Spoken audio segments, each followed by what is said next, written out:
একদিন একটা মেয়ে রিক্সা থেকে নামলো। তারপর রিক্সাওয়ালাকে ভাড়া দিতেই রিক্সাওয়ালা তাকে 20 টাকা ফেরত দেয়। মেয়েটা তখন বলে ওঠে, কি হলো, কত টাকা ফেরত দিলেন? ম্যাডাম, আপনি আমারে 50 টাকা দিচ্ছেন, 30 টাকা ভাড়া, তাই 20 টাকা ফেরত দিলাম। এই, আমি আপনাকে কখন 50 টাকা দিলাম? আমি তো আপনাকে 1000 টাকা দিয়েছি, আর আমাকে এক্ষুনি 970 টাকা ফেরত দিন। ম্যাডাম, এগুলা কি কইতাছেন? আপনি আমারে 50 টাকা দিচ্ছেন, 30 টাকার ভাড়া আমি 20 টাকা ফেরত দিছি। উফ, মিথ্যা কথা বলছেন আপনি।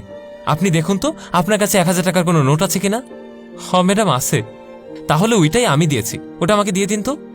রিক্সাওয়ালা বলল, না না মা, আপনি 50 টাকাই দিচ্ছেন, এই যে 50 টাকা এখানে ভাঁজ করা আছে। মেয়েটি তখন সাথে সাথেই বলে ওঠে, আপনার বয়স তো কম হয়নি, চুলদারিও পেকে গেছে, তারপর এরকম মিথ্যা কথা কেন বলছেন? আমি আপনাকে 1000 টাকা দিয়েছি, আর তাই আপনি আমাকে 970 টাকা দেবেন। দিন, তাড়াতাড়ি টাকা বের করেন। রিক্সাওয়ালা বলে উঠল, না না মা, আমার একটা ছোট্ট ছেলে আছে, রিক্সাটা চালায় আমি তারে পড়াশোনা করাই। আমি যদি হারাম খাই তাইলে আর তার পড়াশোনাই হইব না। মেয়েটি আবারও বলে ওঠে, রিক্সাওয়ালার কাছে কি এখন আমার জ্ঞান শিখতে হবে নাকি? এসব কথা অন্য কোথাও বলবি, আমার কাছে না।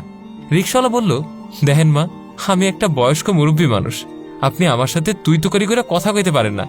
আর আপনি আমার দিচ্ছেন 50 টাকা, আর এখন কইতেছেন 1000 টাকা দিচ্ছেন।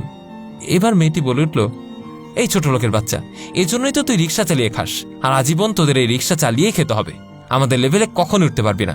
রিক্সাওয়ালা বলল, রিক্সা চালাই বইলা কি খারাপ মানুষ নাকি আমি? আমি তো রিক্সা চালাইয়া এই সৎ পথে উপার্জন করি, আমি তো চুরিও করি না, ডাকাতিও করি না, সবকিছুই আমি কামাই করে খাই। এখন আপনার কাছ থেকে যদি আমি 1000 টাকা লয়ে যাই, তাইলে কি মা আমি বড়লোক হয়ে যাবো? কন আপনি? মেয়েটি বলে উঠল আবারও, তুই টাকা দিবি না? ঠিক আছে, তাহলে এখান থেকে তুই কোথাও নড়বিও না, তোকে আমি মজা দেখাচ্ছি। এরপর 20 টাকা রিক্সাওয়ালার হাতে দিয়ে রিক্সার চাবি নিয়ে বলল, তোরে মজা দেখাইতেছি, খাড়া। এই কথা বলেই সেখান থেকে চলে যায়। রিক্সাওয়ালা নিরুপায় হয়ে সেখানে বসে থাকলো। তারপর একটু পর মেয়েটি একটি ছেলেকে ধরে আনলো এবং রিক্সাওয়ালাকে বলল, এতক্ষণ ধরে আমার সাথে বার্গেনিং করতেছিস তাই না? এখন দেখ, তোর বাপরে সঙ্গে করে নিয়ে আসছি। এই বলে রিক্সাওয়ালার গালে একটা থাপ্পড় মেরে দিল। তারপর ছেলেটি মেয়েটিকে বলল, এই, তুমি কার গায়ে হাত দিয়েছ? এই কথা বলে ছেলেটা মেয়েটার গালেও একটা থাপ্পড় মেরে দেয় আর বলল, কার গায়ে হাত দিয়েছ জানো তুমি? রিক্সাওয়ালা বলে উঠল, থাক বাবা, ওরে কিছু কইও না। এদিকে মেয়েটা বলে ওঠে, তুমি একটা রিক্সাওয়ালার জন্য আমার পায়ে হাত দিলে? ছেলেটি বলে উঠল, তুমি যাকে সামান্য রিক্সাওয়ালা বলেছ, তুমি জানো উনি কে? আমি ঢাকা শহরে যখন প্রথম আসলাম তখন আমার কাছে মাত্র 300 টাকা ছিল, না ছিল আমার থাকার জায়গা, না ছিল কোনো খাবার। এই লোকটাই তখন আমাকে তার রুমে থাকতে দিয়েছিল, খাবার দিয়েছিল, আশ্রয় দিয়েছিল, কিন্তু উনি একটাবারের জন্য কোনো টাকা দাবি করেনি।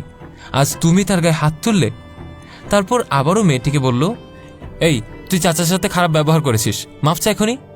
তখন মেয়েটিও বলে, চাচা, আমার ভুল হয়ে গেছে, আমাকে ক্ষমা করে দিন, আমি আসলে কিছু বুঝতে পারিনি। আচ্ছা ঠিক আছে বাবা, আমি কিছু মনে করি নাই। ছেলেটা এবার চাচাকে বলল, চাচা, আপনার বাসা থেকে বের হওয়ার পর ছোট্ট একটা ব্যবসা শুরু করে দেই, সেই ব্যবসায় তিলে তিলে আমি অনেক বড় হয়েছি, এখন আমি একটা প্রতিষ্ঠানের মালিক, আর গত 5 বছর ধরে আমি আপনাকে খুঁজে বেড়াচ্ছি চাচা, আপনাকে কোথাও পাচ্ছি না। আল্লাহ তাআলা মনে হয় আজকে আপনার সাথে দেখা করার কথা লিখে রেখেছিলেন। রিক্সাওয়ালা বলল, তাহলে আমি গেলাম, তোমরা ভালো থাকো।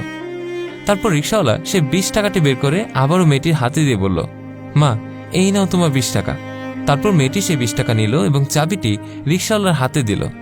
ছেলেটি বলল, চাচা দাঁড়ান, আমার জন্য আপনি অনেক কিছু করেছেন, তবে আপনার জন্য আমি কিছুই করতে পারিনি। আজ আমি আপনার জন্য কিছু একটা করতে চাই। চাচা, কালকে থেকে আপনি আর রিক্সা চালাবেন না, আমার এক বাসায় থাকবেন, আর আপনার বোনটাকেও নিয়ে আসবেন। আপনি আর আমার ওই বোনটা একসঙ্গে আমাদের বাসায় থাকবেন। আর শুনুন, আমার ছোট্ট একটা কোম্পানি আছে, সেখানে ভালো পোস্টে আপনাকে একটা জব দিয়ে দিব। রিক্সাওয়ালা বলল, আচ্ছা বাবা, আমি মাইয়াটার লগে তাইলে একটু কথা কয়ে নেই। আচ্ছা ঠিক আছে চাচা। চাচা, ভিজিটিং কার্ডটা সঙ্গে রেখে দিন, আর অবশ্যই আপনার বোনটাকে সঙ্গে করে নিয়ে আসবেন। তারপর রিক্সাওয়ালা তাদের থেকে বিদায় নিয়ে সেখান থেকে চলে যায়। ভিডিওটি ভালো লেগে থাকলে লাইক, কমেন্ট এবং শেয়ার করতে ভুলবেন না। কমেন্ট বক্সে জানান আপনার মূল্যবান মতামত।